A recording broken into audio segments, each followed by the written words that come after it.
பொன்னியில சக்தியோட மாமா நிறைய திருட்டு வேலை பண்ணிக்கிட்டே இருக்கிறாருங்க. இந்த வாட்டி வந்து கணக்கு வழக்கில் வந்து 15,00,000 கொண்டு வரணும்னு மோசடி பண்ணியிருக்கிறாரு. அப்போ வந்து மேனேஜர்கிட்ட வந்து ரொம்ப கோவப்பட்டு சீக்கிரம் கொண்டு வாயா பணத்தை அப்படின்னு சொல்லிட்டு வாங்கிட்டு கிளம்புறாரு. கரெக்டாக அந்த கார் டாக்ஸியை வந்து சக்தி தான் ஓட்டிட்டு வர்றாரு. அவங்க ஒய்ஃபுக்கிட்ட இன்னைக்கு 15,00,000 இந்த மாதம் எடுத்தாச்சு அப்படின்னு பேசிட்டு வரும்போது டக்குன்னு வந்து சக்தி திரும்புறாரு.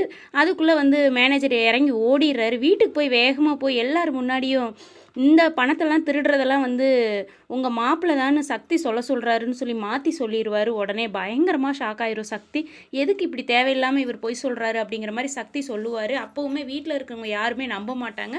அதுலேயும் சக்தியோட அம்மா சொல்லுவாங்க, எதுக்கு நீ மாப்பிள்ளை இவ்வளோ குற்றவாளியாக நடத்திக்கிட்டு இருக்குன்னு எனக்கு தெரியல சக்தி, ஏன் இப்படி நடக்கிற அப்படின்னதும் உடனே சக்தியோட அக்கா, இவ்வளோ நீ கீழ்த்தரமாக வேலை செய்வேன் நான் நினச்சி கூட பார்க்கல சக்தி அப்படின்னு அவங்க அக்கா திட்டுறாங்க. உடனே மாப்பிள்ளை சொல்கிறாரு, இந்த வீட்டுக்கு நான் நிறைய வேலைகள் பணிவிடையெல்லாம் செஞ்சிட்ருக்கேன், அதை வந்து ரொம்ப கேவலமாக நீங்கள் மாற்றிடாதீங்க சக்தி அப்படின்னு வேகமாக அக்கா வீட்டுக்காரும் பணிவாக பேசுகிற மாதிரி நடிக்கிறாரு.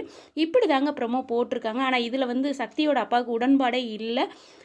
சீக்கிரத்தில் இந்த இதுக்கு ஒரு எண்ட் கொடுக்கணும்னு நீங்கள் நினச்சிங்கன்னா கீழே கமெண்டில் சொல்லுங்கள். பிடிச்சிருந்தா ஒரு லைக் கொடுங்க.